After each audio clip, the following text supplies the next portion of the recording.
Alright, so the inner tie rod's bad, but we went ahead and bought the outer tie rod, this piece right here, and we bought this piece right here. We'll start by taking this sleeve off. You'll need a set of needle nose pliers. If you can see, right back up in here, there's that metal clip back there.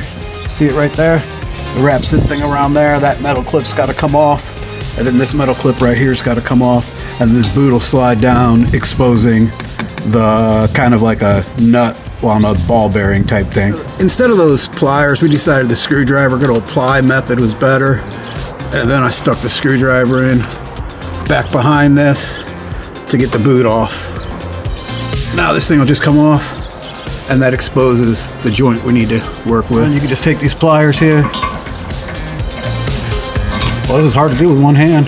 Just slid this boot down, and now you can see what my problem is here.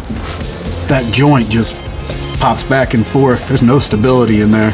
So we'll take that off, replace it, and we'll be all done. Okay, so I did have a wrench big enough, and I got this loose by hand, but it's still on because I just took off this bolt right here on the outer tie rod, and I've got this cool tool. I've never known what it was for until recently. It's this thing right here. It's called a pickle fork. You put this thing right in here. If you don't mind damaging your boot, you hit the back with a hammer, and it takes that right out. Oh yeah, a couple taps and that tie rod got pickle forked. Yeah, pickle fork. All right, so here is your tie rod out of the car. Something had to make this fail, right? So there it is. There's a hole right there that's allowing water and debris and everything else to get into the tie rod. So we've got rust, junk, and debris in the greased end here, making it clang around. Clang, clang, clang, clang, clang. Whenever I'm like on gravel roads or I go over a bump, I'm like, dang, what is that? Or if I'm going in reverse or forward slowly, the wheel wobbles and you hear a thudding noise, and it gets faster with acceleration or slower with deceleration. So that's our culprit right there. We got some new parts. We got these new parts from Napa because they have a lifetime warranty. Now let's take a look at this one right here real quick. So this is your inner tie rod where this boot is, all the way down here to this locking nut here. We're gonna explain that in a second. And this is gonna be your outer tie rod.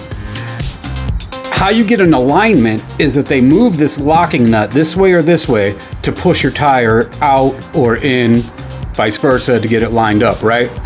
So what we're gonna do is we're gonna take this outer tie rod off, and then we're gonna measure from the end of this locking nut to the end of the inner tie rod. So we're about 1 5/16, maybe one. All right, we've measured this out to the same measurement, 22 splines down. Now we are going to take this bad boy right here, and we're gonna screw it onto that. There we go, got it all assembled. Now we're gonna put it back up in there, starting with screwing this side in over here and torquing it down. All right, got everything back together now. Last thing I gotta do is put this tire on and go get an alignment. We're all set.